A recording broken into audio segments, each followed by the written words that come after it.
नमस्कार आपण देखुछंती आमर क्रिकेट अपडेट 2026 महिला T20 विश्वकप रे विजयर धमाका सह अभियान आरंभ करिछि भारत।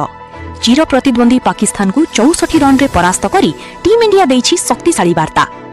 प्रथमे बैटिंग करी हरमनप्रीत कौरଙ୍କ नेतृत्वाधीन भारतीय दल 170 रन संग्रह करिथिला। दल पक्षरु star batter Smriti Mandhana खेलिथिले 68 run रो एक आकर्षणीय इनिंग्स जहा भारत को एक बड़ स्कोर देबारे सहायक होइथिला। 171 रन रो विजय लक्ष्य को पिछा करी पाकिस्तान दमदार आरंभ करिथिला।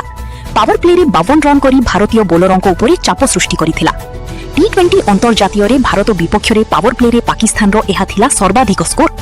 किंतु सप्तम ओभर परे बदली जाइथिला मैच रो चित्र। भारतीय बोलर माने लगातार विकेट नै पाकिस्तान को चापरे पकाई दैथिले। दीप्ति शर्मा 4 ओभर रे मात्र 10 रन दे 5टी विकेट नै पाकिस्तान रो बैटिंग लाइनअप को ध्वंस करि दैथिले। तांकर एही चमत्कार प्रदर्शन पई से मैच रो श्रेष्ठ खेलाड़ी भाबे विवेचित होइथिले।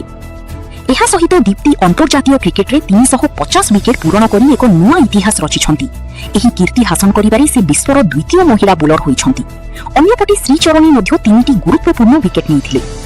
शेषरे पाकिस्तान दल 17 ओभर रे 106 रन रे ऑलआउट होइथिला एवं भारत 64 रन रो बड़ विजय सह विश्वकप अभियान रो शुभारंभ करिथिला। एही दमदार विजय उपरि आपनक मत कोन कमेंट करी निश्चय जणांतु। एही भली क्रिकेट अपडेट पाई आम चैनल को लाइक शेयर और सब्सक्राइब करंतु। धन्यवाद।